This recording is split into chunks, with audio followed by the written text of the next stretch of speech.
In this video we'll look at 7 and 8, which both have to do with series and sigma notation.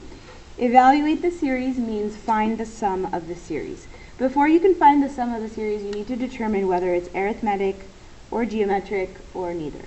So in this case, negative 4n is an arithmetic formula. It's the same as if you had the initial value of 0 and then subtracting 4 each time.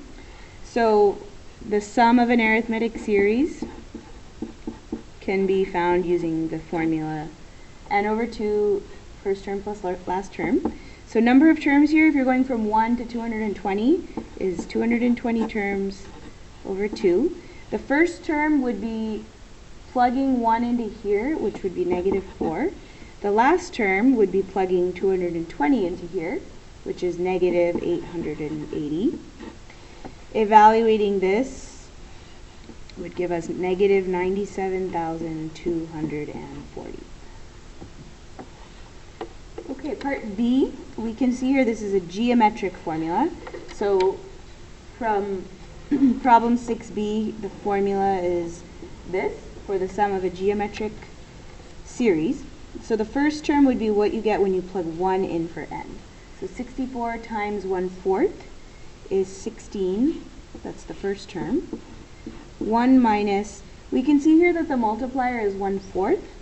So 1 minus 1/4 to the n. N is the number of terms, so there's from 1 to 3 there's 3 terms. And then 1 minus the multiplier on the bottom. So just be careful if you're using the formula to make sure you give the calculator enough parentheses. And then you just use 0.25 for the multiplier. And then divided by 1 minus 1/4 is 3/4, which is 0.75. So I get 21 as my sum. Okay, part C. Here, to find the multiplier, if you're not sure, just take the second term divided by the first term. So we can see here that the multiplier is 0.1. This is a geometric series. It is also an infinite series. So the formula for the sum of an infinite geometric series is the first term divided by 1 minus r. So first term is here, 0.2. We said the multiplier was 0.1. So 1 minus 0.1 goes in the denominator. So 0.2 divided by 1 minus 0.1 is 0.22 repeating. Okay, and then part D here, this is an arithmetic sequence. Same formula as part A.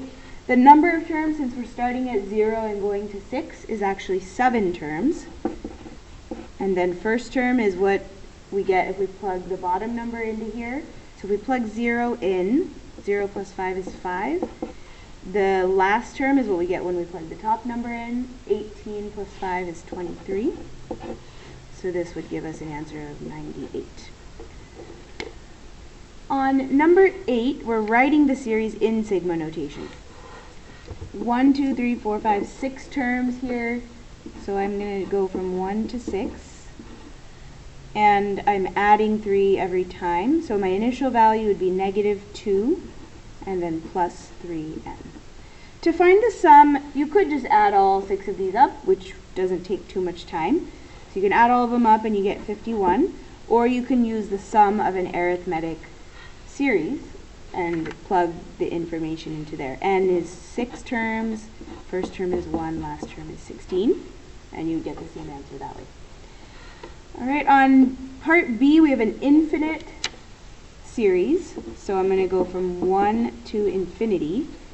We're dividing by 5 each time, so it's geometric. Initial value would be 500 times 1/5, since we're dividing by 5, to the nth power. The sum of an infinite geometric series, our formula was here in part C on number 7. The first term is 100. 1 minus the multiplier is 1/5. So this is 100 divided by 4/5, which is 100 times 5/4. 500 divided by 4 is 125.